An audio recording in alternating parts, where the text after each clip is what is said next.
মাননীয় স্পিকার, মাননীয় অর্থমন্ত্রী প্রস্তাবিত এই বাজেটে শিরোনাম করেছেন টেকসই উন্নয়নের পরিক্রমায় স্মার্ট বাংলাদেশের স্বপ্নযাত্রা। এখন বিএনপি জামাত যুদ্ধাপরাধীরা বলতে পারে, ভাই স্মার্ট বাংলাদেশ কি?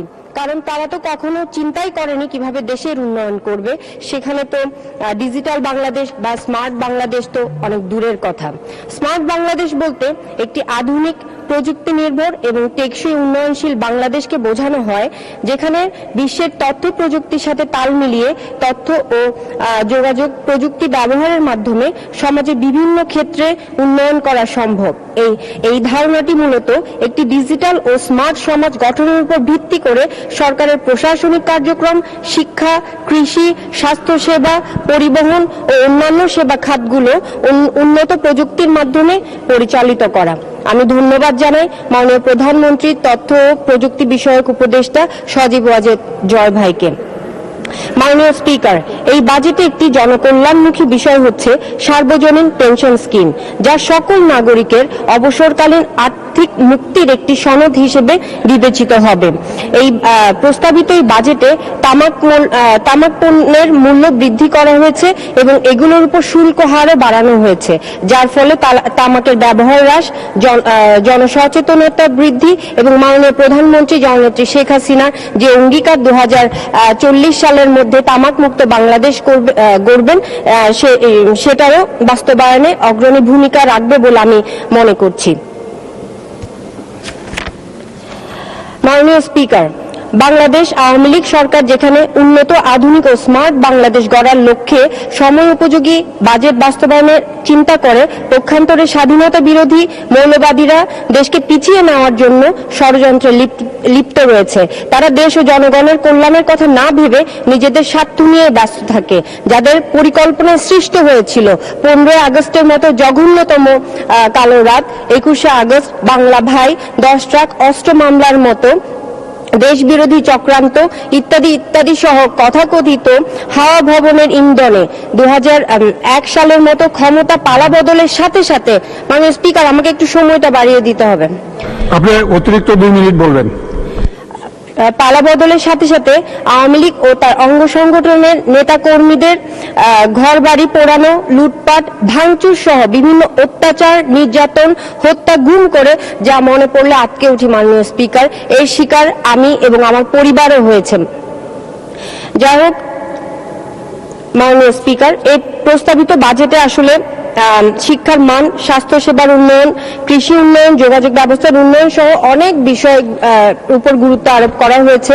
সময় স্বল্পতার কারণে আমি আসলে সেগুলো নিয়ে আর বিস্তারিত আলাপ করছি না। উন্নয়নের মহাসড়কে ডিজিটাল বাংলাদেশ থেকে স্মার্ট বাংলাদেশের দিকে আমাদের দেশ এগিয়ে যাচ্ছে। বর্তমানে আমার ফটিকছড়িতে উন্নয়ন কাজ চলমান, যার দু একটা উদাহরণ আমি তুলে ধরছি। ঐতিহ্যবাহী নাজিরহাট পুরাতন ব্রিজটি ব্রিটিশ আমলে এবং জরাজীর্ণ অবস্থায় ছিল।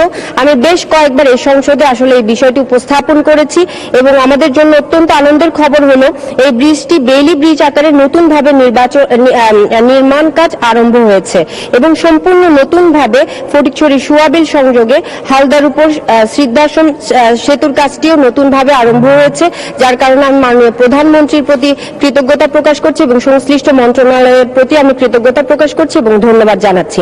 আমি বিশ্বাস করি আমাদের ফটিকছড়িতে যা যা সমস্যা আছে, যেখানে যা উন্নয়ন, ইনশাআল্লাহ মাননীয় প্রধানমন্ত্রীর সহযোগিতায় সকল উন্নয়ন সাধিত হবে। সময় স্বল্পতার কারণে আমি সবকিছু তুলে ধরতে না পারলেও নাজিরহাট রেল স্টেশন হতে প্রস্তাবিত রামগড় স্থলবন্দর পর্যন্ত যে রেল লাইন প্রকল্পের কথা ইতিমধ্যে মাননীয় প্রধান উপস্থাপন করা হয়েছে, সে বিষয়টি দ্রুত বাস্তবায়নের জন্য আমি সংশ্লিষ্ট মন্ত্রণালয়ের প্রতি অনুরোধ জানাচ্ছি এবং মাননীয় প্রধানমন্ত্রী, মাননীয় স্পিকার, আরেকটু সময় যদি আমাকে 1 মিনিট বাড়িয়ে দেন। এবং মাননীয় প্রধানমন্ত্রী ফটিকছড়ি সফরকালীন যে স্টেডিয়ামের কথা বলেছেন, সেই বিষয়টা আমি সংশ্লিষ্ট মন্ত্রণালয়ের প্রতি দৃষ্টি আকর্ষণ করব, খুব দ্রুত যেন সেই স্টেডিয়ামের বিষয়টি তিনি আলোকপাত করেন।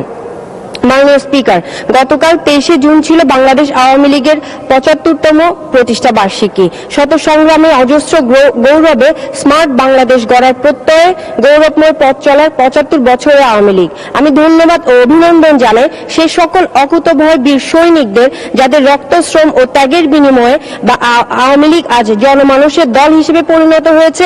এই দল মানুষের আস্থা অর্জন করতে পেরেছে বলে বারবার এদেশের মানুষ নৌকায় ভোট দিয়ে আমাদের মাননীয় প্রধানমন্ত্রীকে প্রধানমন্ত্রী করেছেন এবং তাদের এবং দেশের দায়িত্ব মাননীয় প্রধানমন্ত্রীর উপর অর্পণ করেছেন। মাননীয় প্রধানমন্ত্রীও তার বাবার মতো তার বাবার স্বপ্নকে ধারণ করে তিনি গড়ে তুলেছেন স্বপ্নের সোনার বাংলা। আমরা বিশ্বাস করি মাননীয় প্রধানমন্ত্রী জননেত্রী শেখ হাসিনার সাহসী এবং গতিশীল উন্নয়নে ইনশাআল্লাহ 2041 সালের মধ্যে একটি জ্ঞান ভিত্তিক, সুখী, সমৃদ্ধ, স্মার্ট বাংলাদেশ বিনির্মাণের স্বপ্ন পূরণ করে আমরা এগিয়ে যাব অপার সম্ভাবনাময় আগামীর পথে। ধন্যবাদ মাননীয় স্পিকার। জয় বাংলা, জয় বঙ্গবন্ধু, জয় শেখ হাসিনা। ধন্যবাদ মাননীয় সদস্য, আপনাকে অসংখ্য ধন্যবাদ।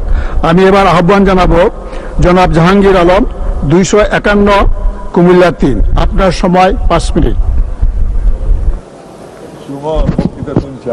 ধন্যবাদ মাননীয় স্পিকার। ভালো বলেন, আপাতত আরো একজন শেখ হাসিনা আছে।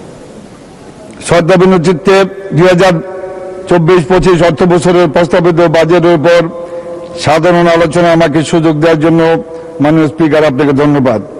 মাননীয় স্পিকার, শ্রদ্ধাপূর্ণ চিত্তে স্মরণ করছি সর্বকালের শ্রেষ্ঠ বাঙালি জাতির জনক বঙ্গবন্ধু শেখ মুজিবুর রহমানকে। 15 আগস্ট নিম্নভাবে নিহত মহিষী জননী বঙ্গমাতা বেগম ফজিলাতুন্নেসা মুজিব, তৎকালীন যুব আইডল আবাহনী ক্রীড়া চক্রের জনক ক্যাপ্টেন শেখ কামাল, বীর মুক্তিযোদ্ধা লেফটেন্যান্ট শেখ জামাল, শিশু শেখ রাসেল সহ বঙ্গবন্ধু পরিবারের সকল সদস্যদেরকে আমি শ্রদ্ধাভরে স্মরণ করছি। মুক্তিযুদ্ধে 30 লক্ষ শহীদ, নির্যাতিত 2 লক্ষ মা বোনদের শ্রদ্ধার সাথে স্মরণ করতে গত 6 জুন সুখী, সমৃদ্ধি, স্মার্ট, উন্নত বাংলাদেশ বিনির্মাণের অঙ্গীকার বাস্তবায়নে 2024-25 অর্থ বছরে 7,97,000 কোটি টাকার